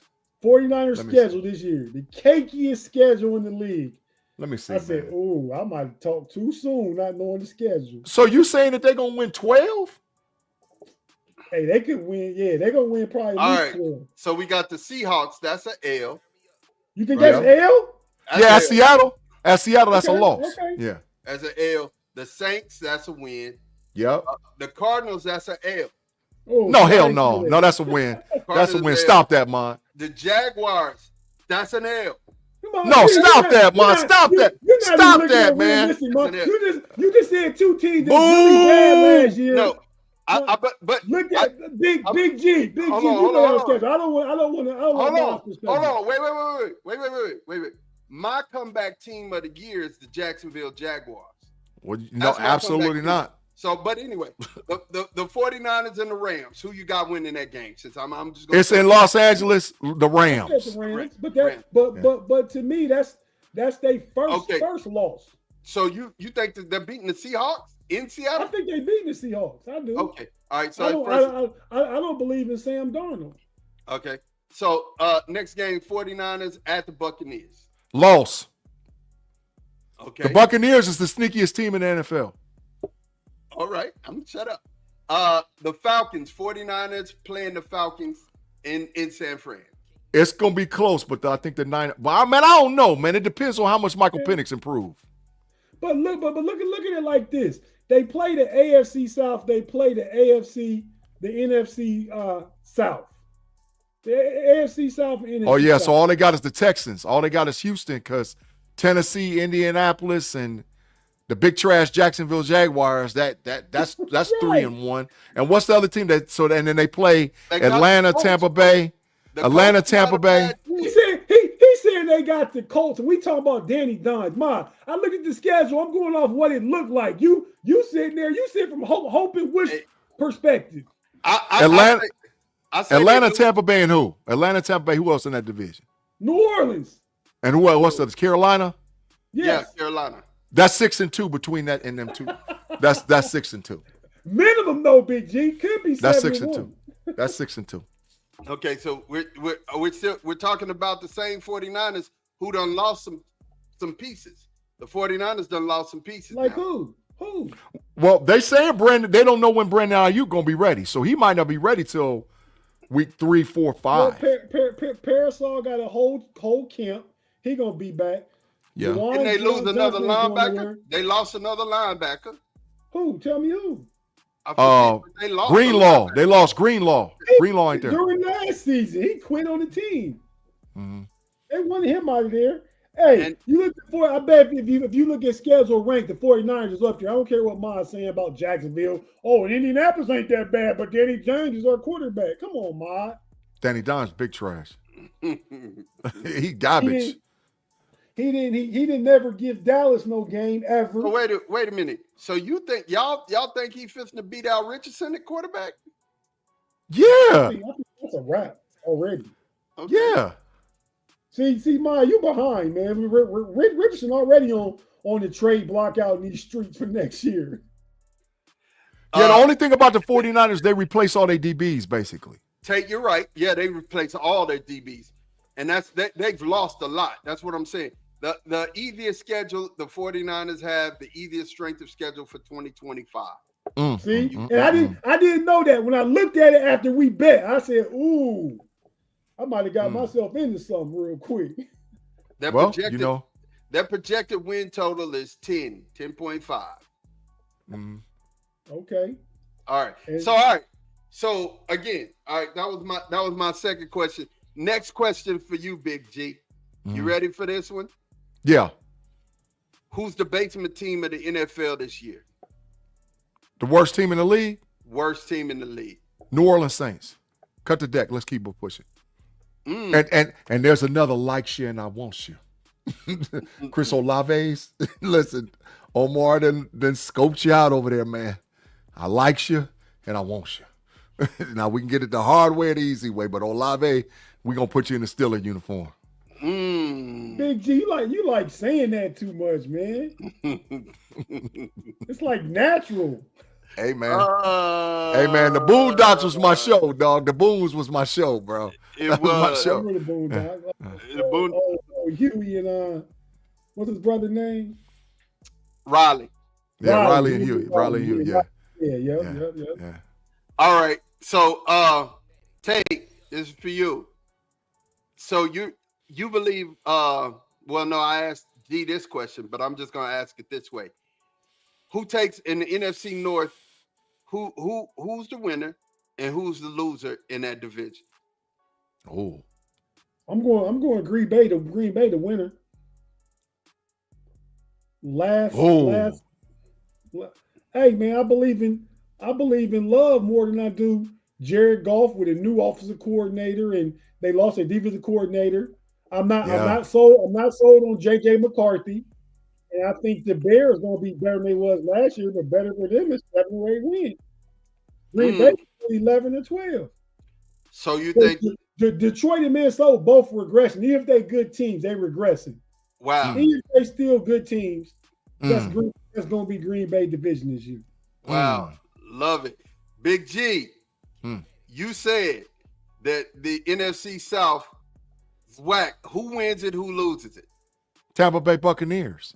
And you said that the Saints are going to be the last place team? Saints going to win about 3 games. Okay. They're going to win like 3 games. They're going to be like 3-14, 4-13, something like that. They trash. Saints in that let's bring Arch back home 50 years later mode. There you go. There you go. They rigging it. They rigging it. Yeah, they rigging it.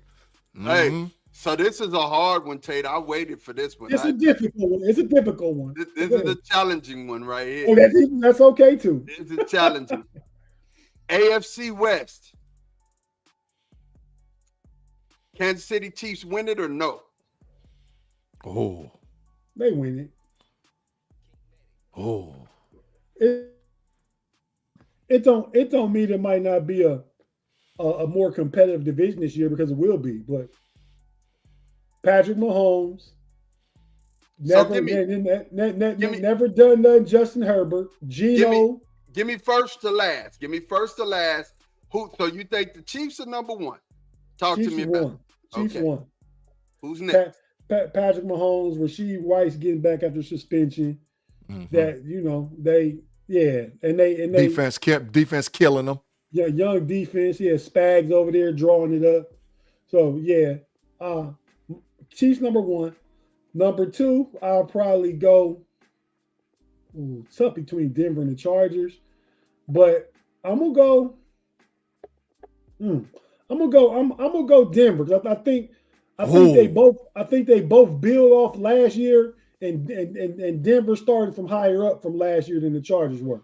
Yeah. I mean, when they make the playoffs, they both was down in the bottom, but I like Denver better by a little. Yeah. Until the Chargers get a receiver, that makes sense, Tate. Because Bo Nix got receivers. So we got Kansas City one, then you got Denver next, and then who you got? Chargers, and then you have the Raiders last. The Raiders last. Ooh. And the Raiders will be better. This won't be one of the tougher divisions. This is a division, the AFC, just like the NFC North. AFC North, I mean, could get 3 teams in the playoffs. So it's going to be tougher, but the Raiders still get 6-7 wins. Big G, AFC East.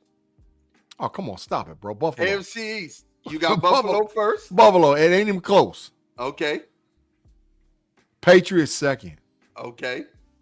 Patriots is second. Oh, between the Jets and Miami. You remember the Jets got a new head coach. Yeah, but man, Aaron Glenn, defensive they minded. got weapons. They got weapons too, man. But man, yeah, I'm gonna go Buffalo first, Patriots second, Jets third, Dolphins last. Yep. Tate, he said that was a wild take by you. What, far as the AFC West, the Kansas City Chiefs win it? That's a wild take? He said a wild take. No way. That was a great take. I agree with you. I agree with your take, Tate. I agree with you. Yeah, I agree with it too. Tim Lyons said Jets third. Ronald Blake said Buffalo, Miami, New England, and the Jets last. Wow. No. Miami is going to take big steps backwards. Yeah. Okay. That coach might get fired. Matter of fact, Tyreek Hill might walk up and just slap his glasses off his face this season. Straight sparks, baby. Mike McDonald. Straight sparks. Straight sparks. Yeah, players don't like him. Okay, here we go. This one's easy. This is a toss-up for you, Tate. AFC South. Who you got? That's easy too. CJ Stroud, man. What's we talking about? You the one. You the one that can be loving Travis Hunter to death. Gonna make a receiver make you think they about to come up again. They're gonna be better because they were so trash last year. Who's number 2? Probably Jacksonville, but that's not no. 87. Who's number Take the 3? Colts. This is Tate's take, man. You got to get out of this. You got your own. Who's number 3? The Texans, the Jaguars, the Colts, and the Titans. The Titans. Okay, cool. All right, NFC East, G.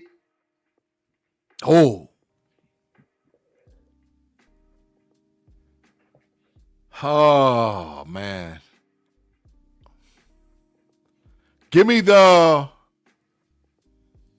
Washington Commanders first. I think the Cowboys and the Eagles are going to tie for second. They're going to finish with the same record.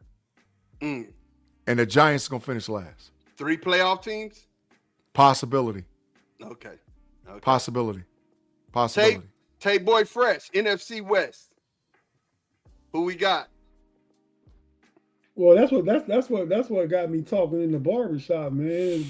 I gotta go with the Rams though. Okay. I mean, Stafford, Puka Nacua, Devontae Adams playing indoors back in Cali. Sean McVay drawing up the plays in that young defense. I gotta go with the Rams. Okay. Then the Rams win it. They won it last year. Yeah, they did. Who's second, Tate? The 49ers. Who's third, Tate? Seattle. And last would be the Cardinals? Last be the Cardinals. All right. So I'm gonna be the tiebreaker on this one, but I'll go ahead and I want y'all to do it. I saved it for last. Saved the best for last.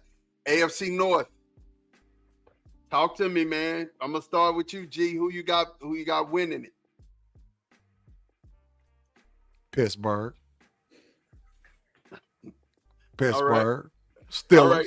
Who you got losing it? Who you got at the end? The big, sorry, super trash Cleveland Browns. Oh, Get them out of here. The mistake by the lake. Dog, did you see when they did the helmet reveal that the dude fell in the water? That's telling you all they trash. They everything from the top to the bottom of that organization needs to be flushed down the toilet somewhere.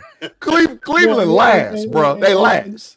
And to say that, you weren't with the homies on Friday, Big G, but we talked about it. And the sponsor of that event, the whole new thing, and the mascot that made the dude fall off the boat was the Dude Wipes mascot. So see you what I'm got saying? the Cleveland Browns Yeah. with the Doodoo Brown uniforms, the Matt Brown helmet, and they got Dude Wipes sponsoring this, and dude falls off the boat into the poopy Lake Erie. There you go. The big boo. The big boo for the Browns. All right. So I got the Steelers first, Browns last. Okay, Tate, who you got first? Baltimore. And who you got last? The Browns. Okay. So now let's fill in the in-between. So you got Baltimore first. Who's next? Pittsburgh. Who's next? Well, Bengals? obviously it's the Cincinnati ferocious offense against the kitty cat defense. So that's why they third to me. Yeah. G, you had the Steelers, number one. Fill in the next two. Baltimore second. Mm-hmm. Bengals third. All right. Garbage last. You got the trash last. All right. So Super Bowl contenders. Well, let's do it. Yeah, Super Bowl contenders. The four. Give me the four in each league. Give me the two that's playing in the championship on the AFC, and give me the two that's playing in the championship on the NFC. Oh. I'll start with Tate. Can I just do one of them first, then G do the other one? Yeah, go ahead. Yeah. All right, so I'm gonna take the NFC first, man, because I feel like that's the easier side. Yeah, it is. It is. I'm gonna go with it's tough though, because everybody, I think that it's so much parity in the NFC, right? Mm-hmm. But I'm gonna go with I'm Green Bay, man. I'm gonna stick with Green Bay to make the NFC Championship game. Then I'm kind of torn between Philly and the Rams. I'm gonna say the Rams. Green Bay and the Rams. I'm gonna be different. Green Bay and the Rams. Okay. So I need to do the NFC? Well, yeah. I'm gonna give both of y'all some time to get back. My NFC. Go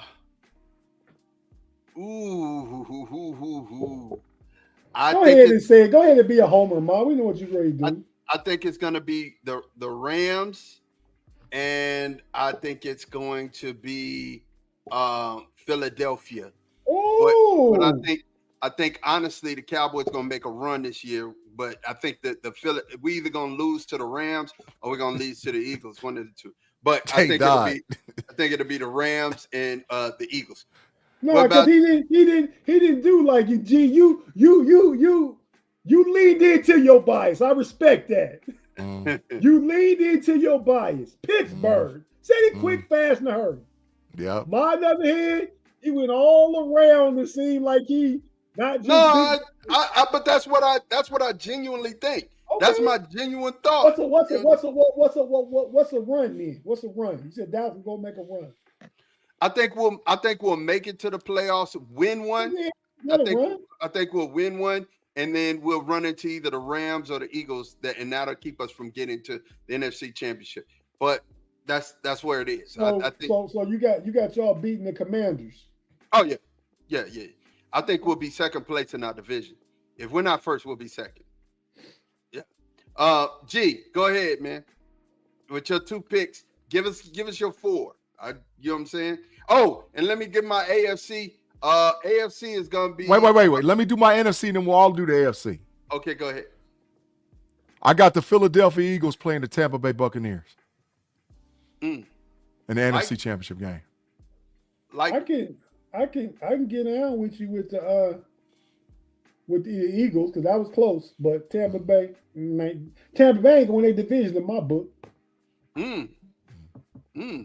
All right, so AFC, let's go. AFC, talk to me, Tate. AFC, I've had time to think about it and revisit it. I'm gonna say it's gonna be the Baltimore Ravens, and I'm really sticking chalk. I mean, you know, I think Buffalo gonna be good. Buffalo set up like the Patriots or if they win the Super Bowls because they play in a trashy division where they should get to go 6-0 easy, 5-1 at worst. But I'm not gonna say Buffalo. I'm gonna say the Ravens and I guess I'm gonna stick with the Chiefs, man. Yeah, hey man, I definitely say the Chiefs, but I say the Steelers and the Chiefs. That's what I see. That's what I see. The Steelers and the Chiefs. Aaron Rodgers is gonna have a banner year. I think so. I think the Steelers get knocked off by one of them teams, and like you said about Dallas in the divisional round. Yeah. But they gonna win a playoff game this year and compete for the division and probably finish no worse than second in the AFC North. Yeah, the Chiefs got a lot. The reason why I say that, Tim, is the Chiefs have Rashee Rice coming back. Worthy is the receiver. You know, Tyreek Hill back and playing the whole season. If he don't get hurt like he did early last year. Yeah. No, you mean Tyreek. You don't mean Tyreek Hill. You mean Hollywood Brown. I mean Hollywood Brown. Yeah, that guy. Yeah, and then Pacheco's back. So for a full season, they ready, man. They ready. And they drafted your boy, Jason Taylor nephew, Joy Taylor nephew, Jason Taylor's son. Yeah. So he's gonna be a replacement for Kelsey at tight end. G, what you got, man? The Houston Texans. Ooh.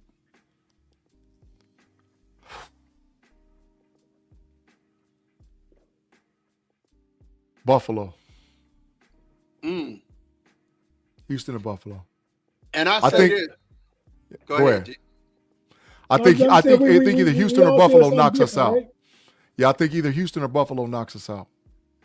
I'm not worried about Houston. Houston gonna be good, but I ain't worried about, especially if they gotta go come up north. That indoor Texas team. So they already walking around in nice, comfortable weather all year round. Then they play their home games in nice, controlled atmosphere. You mess around, got to go to Buffalo, go to Baltimore, go to Pittsburgh, go to Kansas City. Yeah, that makes a difference. Seeding is going to make the difference this year in the NFL. Oh, absolutely. Wherever you're seated is going to make all the difference. And I just have to say this. Like I said, my comeback team in the AFC was between Jacksonville and the Jets because I really believe in Aaron Glenn as a coach.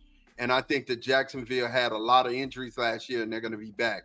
But I think they win 9-10 games this year. I don't think, they just go ahead and, just set the world on fire. But they're going to win 9-10 games. I think the Jets will too. And then my comeback team in the NFC is definitely, and I say this, they didn't have a down year, but I think Seattle wins that division. Or second, or competes for that division with the Rams. They really have a good team. I mean, they got Cooper Kupp over there. They got DeMarcus Lawrence over there. You know what I'm saying? They brought some people in, man. They're gonna be good, man. So I think those are my comeback teams. Who do you have comeback team take before we get on this baseball and then get on our one take and get out of here? The New York Giants. How many do you think they win? 8 or 10? 8. AFC? My AFC comeback team is going to be, and comeback team don't mean like go make a playoff run. I mean be better than you was last year, right? Be better than they was last year. Substantially better. Noticeably better. Yeah. I got to go with the Raiders, man. G? My AFC team is the New England Patriots. I think the Patriots going to win between 7 and 10 games. Maybe not a playoff, but between 7 and 10. I like that. They won 5 games last year, right? Yeah, they're going to win between 7 and 10. I love the Patriots, man. Who the Titans going to beat, Reginald? I don't know, but Trey Burke, the wide receiver, gone. That boy collarbone, they number 1 receiver, gone for the season. Gone. Who they going to beat, that? man? Number 1 wide receiver, Tennessee, out of University of Arkansas. Burke. Burks. He gone. He out for the season. He Broke his collarbone. He got Number 1. In the first round a couple years ago, it ain't been nothing yet. So I would have had high expectations for him anyway. Broke collarbone. Gone. Traylon Burks is out of here. Traylon Burks, but still, he ain't been good as he been in the league. Yeah. Mm-hmm. Yeah. My NFC team is the Atlanta Falcons. I think the Atlanta Falcons had a hell of a draft, boy. They had a hell of a draft. And I think them 2 defensive ends are so young and they don't know any better. And Michael Penix is the truth. That's my team to win the South over Tampa Bay, though. Yeah. And Michael Penix is gonna be my fantasy football quarterback. I'm telling you jokers now. Ooh. I ain't mad at taking Penix, bro. Ooh. I ain't mad. I ain't telling you nothing I'm doing. You know, see, I was gonna say, I don't mind putting mine out there. I ain't putting mine out there. Hey, look, we got enough of that coming because we're doing our fantasy football live here on the KnoItAllz. Y'all boys better be ready. But now switching gears, man. Major League Baseball, bro. Talk to me. So American League, we got in the East, the Jays are 63 and 43, the Yankees 57 and 48. The American League Central, we got the Tigers at 61 and 46, Guardians at 52 and 53. That division is straight trash. Everybody's average. Full trash. The Astros are leading the American League West at 6 and 46. The Mariners are 56 and 50, and everybody else there is garbage. The Mets are 61 and 44 in the National League East, with your Phillies 1 game behind, Big G, 60 and 45. Now, you said that this was going to be a down year for your Phillies, and these boys is right here in the thick of things, man. Bro, 77 to 79 wins, bro. They got about 17 to 19 more wins in them, and it's over. It's all over with, man. It's over with, man. I'm telling you. Listen, we already got 60 losses, man. So it's just, well, y'all suck. Yeah, y'all suck. That's why, that's why. Y'all horrible. We're trash this year. We are definitely trash. So the Cubs are 62 and 43. Brewers are 62 and 43. The Reds are 56 and 50. They're still in the mix, man. How you feeling about this, Tate? Well, I kind of alluded to it when we first got started, man. I mean, I think the Reds getting ready to try and get back in playoff position. I mean, I think as it is now, they got in the last wild card spot, but I think they can make a move. Well, I think we're gonna make a trade at the deadline. I see that turning into Geno Suarez from the Diamondbacks, ex-Red. He's 4th in the league in home runs. We need a bat behind Ellie because, they sometimes intentionally walk Ellie or don't give him nothing to hit because they ain't worried about what's coming behind him, right? So, no Diddy, kind of, man, yeah. No, full no Diddy. Full. Worried about coming behind him. Yeah, that ain't too good. Yeah, full. But yeah, nah, man, they're not worried about who's batting behind him. But so you get a big dinger in there, like another back-to-back no Diddies. Back-to-back. That was kind of like you, Big G. Yeah, A big dinger in there like Geno Suarez, who's, like I said, 4th in the majors in home runs behind Ohtani, Judge. Aaron Judge is hurt now for a few weeks, I believe. He's an IL. And your boy, the big dumper, them 3. He 4th behind them 3. So you get a big bat in the lineup like that, and Hunter Green gonna be coming back here in the next series or two, and and the young boy Chase Burns, he struck out 9 in 5 innings the other day. He young, but he got he a good pitcher, Tate. He a good pitcher. I watched a little bit of him the other day. Nice, I'm telling you. Nick Lodolo threw a 1-hitter the other day, our lefty, and Abbott was an all-star. The Reds got pitching, man. We need a big bat in the lineup, and we need another bullpen guy that can another closer. Don't gotta be a Mariano Rivera. We need another closer. But the Reds about to make a move. They, like I said, they won 5 straight, 16 out of the last 22. We playing the Dodgers. So hopefully we can get 2 out of 3 there. The Reds are the only team in Major League Baseball that ain't been swept by nobody this year either. Yeah. So, and then we play y'all, Mod. We play this three game series against the Dodgers. Go we ahead. play y'all, and it's that big game, man. We they playing at the Briscoe Raceway at the racetrack, the NASCAR game, and the Reds NASCAR uniforms is sick. I don't know if you've seen the Braves, Mod. They big trash compared, but only because it's compared to the Reds. The Reds is sick. Yeah, that's fact. That is facts. They are nice, man. Let me tell y'all something. Listen, yeah, let's leave the Braves out this conversation, man. There's no need to even talk about it. When you're just so bad, you just don't even want to talk about it. It's the source of a lot of pain and hurt. Yeah, that's what it is, man. I mean, you know what I'm saying? My baseball season was over with early for me. I didn't have no joy. There's no joy in the baseball season at all. It's no joy. You know what I'm saying? Because they full trash, as my brother said. They're full trash this year, man. They full dumpster trash. Juice. Yeah. So the Dodgers are 61-45, and the Padres need prayer at 57-49. It's just garbage. So here we are, man. We're getting ready for our parting shots, but before we get to that, man, let me make sure that you guys do what you're supposed to do, man. Make sure you like and subscribe. Like us on Facebook and share on Twitch and YouTube. So when we go live, you'll definitely get those notifications. Make sure that you just take your phone out or wherever you're at right now and just hit that scan the subscribe button right there, and then let us know, hey, man, we are a part of KnoItAllz Nation, and we're definitely doing it for you and yours. Man, Big G, you've been gone for a while, man, so we want you to start with your parting shots, man. And once again, man, I want to thank everybody out there in podcast land for the prayers and all the encouragement. I got people to email me, people that call me, people that text me, people that was talking about me in the live chat. Hell, there was people that super chatted, on the different shows and podcasts that I'm on during my time when I was in Ferd. Just to clear it up for any of you guys that didn't know, I had a virus that basically attacked my heart. I had water that just filled up around my heart. And I was hospitalized for multiple days. I'm still to this day on multiple meds and medication. I actually have a heart monitor on. You can't see it blinking. That's why I wore a black t-shirt, but I got to wear it for about another 30 days and continue with my medicine and try to get this water off of my heart. I don't have congestive heart failure. Thank God I don't. And all my chambers of my heart are fine, but I'm doing better. I'm doing better. So I had a virus, and I try to always to encourage everybody to take care of themselves, man. You never know, man. Self-care is so important. So take care of yourself this fall, whether you believe in it or not. Getting shots, getting different things like that to make sure that you're okay is a smart thing, because you don't want to end up in a hospital behind a lingering virus that just happened to me. And they still to this day, they haven't determined.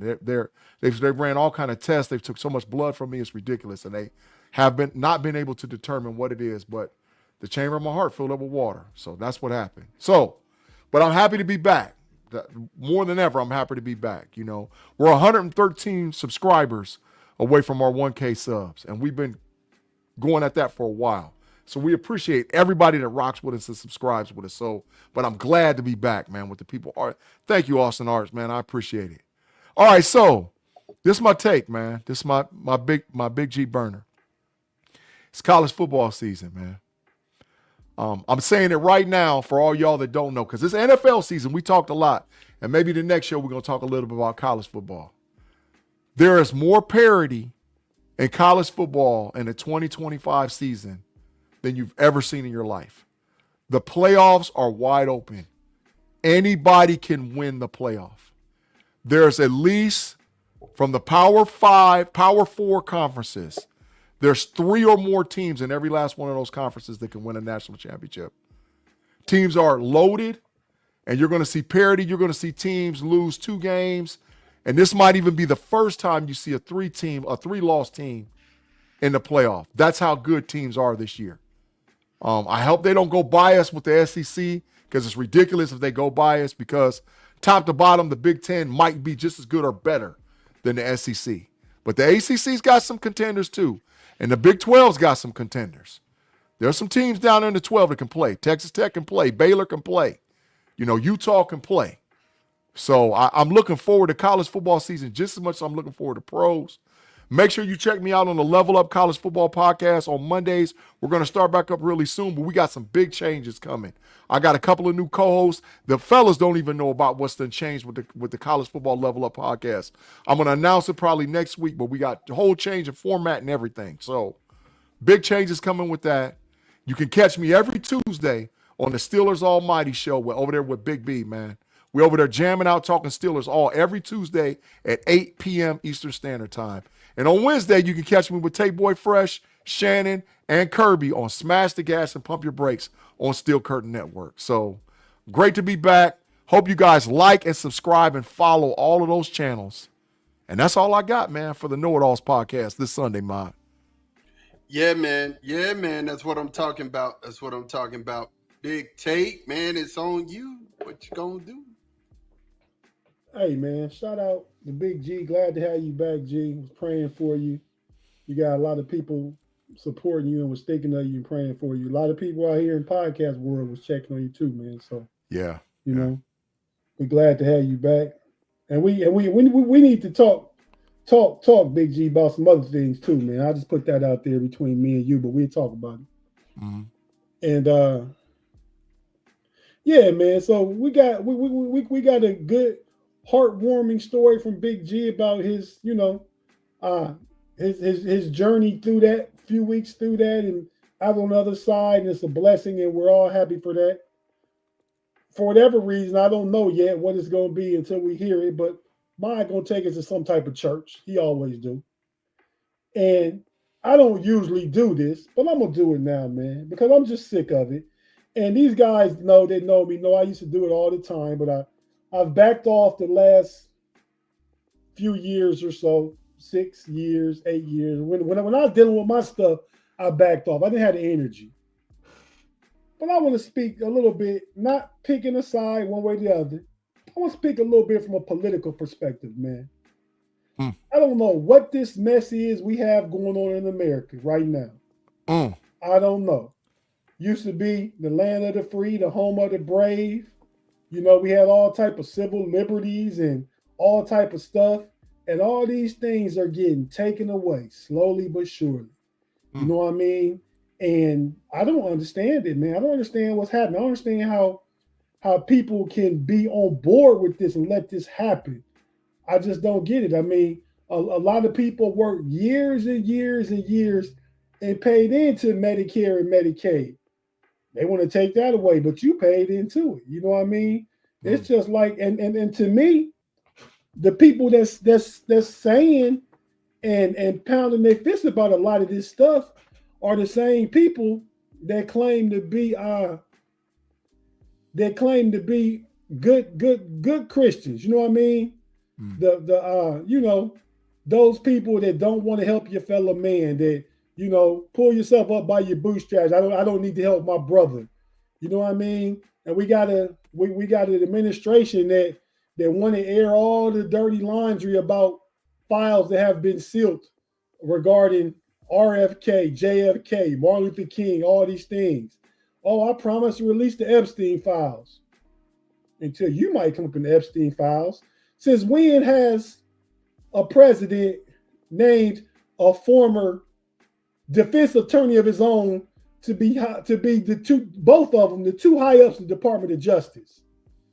And they going down meeting with people who are convicted of a crime, who lied on stand before. We going down there having private meetings with these people. Man, all this stuff is just completely it's out of whack, man. Like y'all remember the Justice League with the cartoon with Superman and Batman and Aquaman and all them? Yeah. Man, we live in a bizarro world. You remember Bizarro? Yeah, the backwards dude. Yeah, that's the backwards dude. Superman.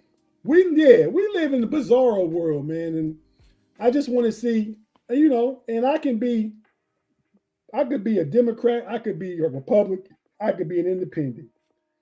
I have no problem with nobody that has no different perspectives for whatever you have, for whatever side or whatever party you choose. Even if you don't choose a party, that would be independent.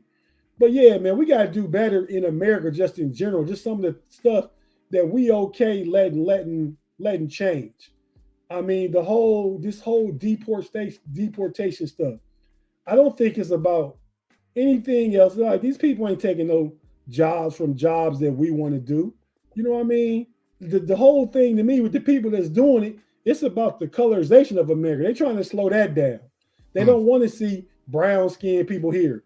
When boatloads of people was coming from Ireland and Italy and Germany and Poland and all them places like that 150 years ago, wasn't no problem. You know what I mean? And I got nothing against nobody. I'm for man and mankind. So as a country, I just hope we can do better and think better and make better decisions when it comes to election time. I mean, vote in your best interest. Don't vote for a politician or a party that's just telling you what you think you want to hear, man. Just put some real time into it. And voting does matter.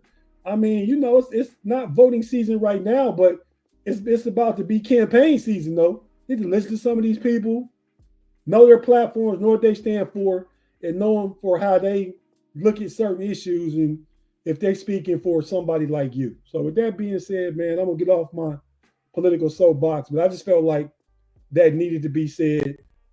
And lastly, before I go to I'm just going to say, release the Epstein files. And that's what supposedly Bill Clinton and Donald Trump being in. I don't care if you guilty of messing with young girls and kids and pedophilia, you all need to go down. Don't got nothing to do with no political side or nothing like that. So release the files. Let's sort this out. You talk about transparency with some stuff, not all stuff. You're gonna be transparent. Be transparent. Hey, I applaud you, Tate, for taking the stand. I mean, again, that's what we do. We're opinionated. We know it all. So it is what it is. So I gotta say this. Number one, we talked about this. What's up, Jaime? We talked about this earlier last week. Gee, you were not here. We talked about the WNBA just real quick. They signed a media deal of $200 million. Condoleezza Rice her and some people gave $75 million to the league, right? So we talked about them. Their base salary, their minimum salary is 102 and 102K, right? That's nothing. And Caitlin Clark makes $78,000 a year, but she made $36 million for Indianapolis last year, right? She brought that to the economy. So I started looking at it, bro, like the league minimum is 66K, right? So that's less than the livable wage. That's the league minimum? That's their league minimum. Well, that's low, boy. Well, I know Paige Brucker's #1 overall pick. She getting paid $79,000. NBA's #1 overall pick, Cooper Kupp, getting guaranteed Cooper Flag, getting guaranteed $62 million. The disparity in that, we talked about this last week, is too much. Right. And so here's the deal. Here's what I'm saying. The livable wage in San Francisco is $98,000. And wow. you got NBA players or WNBA players who are making less than the livable wage. It's still, at 66 ain't bad, but you got to live with somebody and you got to kind of, have somebody there to help you with your bills because you're not going to be able to sustain yourself. Wow. Here's the figure that, especially in San Francisco. Yeah, here's the figure that's going to blow your mind, you guys. The NBA pays 50% of what they make to their players, right? 50% of the $1 billion industry they give to the players. because that's their product. If you were to give 3 times, so if you gave the minimum 102 to every player because there's 156 active WNBA players, you gave 102K to them, that would be $16 million. Wow. That ain't even half of what it sound. I'm just jumping because we talked about this, me, you, and B Dirt. It sounds like you coming around to the side I was on. B Dirt did the math. Like you said, 50-50 with the NBA and its owners. The WNBA players get 9% of their gross profit. Actually, 9%. You're coming over into my time, but guess what? I am coming to see it your way. I'm coming to see it your way. That if you pay the minimum, if you paid them $102,000, it would only be $16 million in salary cap. Wow. Why not double that or triple that? Because you see, if you doubled it, it's only $32 million. If you triple it, it's only $48 million. So that's less than $50 million, and you can start them at $300,000. Make the league minimum $250,000 for the WNBA. You can do that. You can do that. That would do. I mean, if you look at all of the TV money, like I said, they got $200 million for their TV money now. So this year they won't be in the red. They're gonna be in the black, right? They're gonna be in the black this year. So I think looking at it from that perspective, I was wrong, and I have to retract my statement and say y'all can afford to pay them some more money. Y'all really can. Even though they have been in a negative in these past years, I don't care what you're saying. They just made $200 million, and somebody gave them another 75. That's $275 million. You're getting paid back your bread. They've only lost $10 million in these last 20 years. I mean, $20 million. You got that back. Yeah. You know you're getting that back. To what? At 200 million. Excuse me. 20 years at 10 million. That's 200 million. You got that back. Now you operating from the black. Give them some bread. You can up that. It's nothing. Mod's moments, real quick. I got just something I want to say to you. Well, I thought that was your moment. I could have commented on that. You jumping to something else now. Well, comment on it then. Because that's an interesting topic, right? Yeah. So I feel like whatever the NBA has been losing back in the WNBA, they gonna make up tenfold by putting money into the investment right now. The way that it's booming, business is booming. It takes money to make money. So the NBA needs to get off some of how they feel from been losing money since '97. You know what I mean? It was a small upstart, upcoming league. Now they at a place where athletes off the court getting paid $36 million. You talking about new athletes. You talking about Caitlin Clark gonna be around for a minute. You talking about Angel Reese gonna be around for a minute. And some of these other great players that we know as basketball players, but as the game starts to expand and explode even more, these other great players can get their opportunities too. Right now, Caitlin Clark and Angel Reese and some of these younger players are just big names, but it also coincides with the boom in social media, right? I mean, these ladies have footprints. They have stuff, you know, they're influencers and all that kind of stuff. You know what I mean? I follow Angel Reese. Angel Reese just a young girl, but man, she is on some different stuff. You know what I mean? So with that being said, Martin, I'm glad you came over. So I'll just say once again, you came over to the right side. I ain't saying it's a good or bad side. You came to the right side. Took you a little time in the lab to go back and reevaluate. But once again, you side with the know-it-all that knows the most. I'll be telling y'all. Hey, go ahead with Mod's moment. Hey, for real, it's one of those that shocked me when I really started doing the math, and I had to really get into it. And yeah, it just is what it is. Mod's moments, real quick, bro. Don't plan your future. Plan your actions for today, and those actions will create your future. You know what I'm saying? When a person goes to an artist goes to create, they do it one line at a time. When somebody takes a chisel and they're forming a statue, it's not the first hit that forms the statue. It's the continuation of it all. So you have to first not just plan what it looks like, but it's that middle part. that walking it out part, the between the lines that everybody needs to focus on, and being consistent with the between the lines. Look, I've lost 59 pounds, right?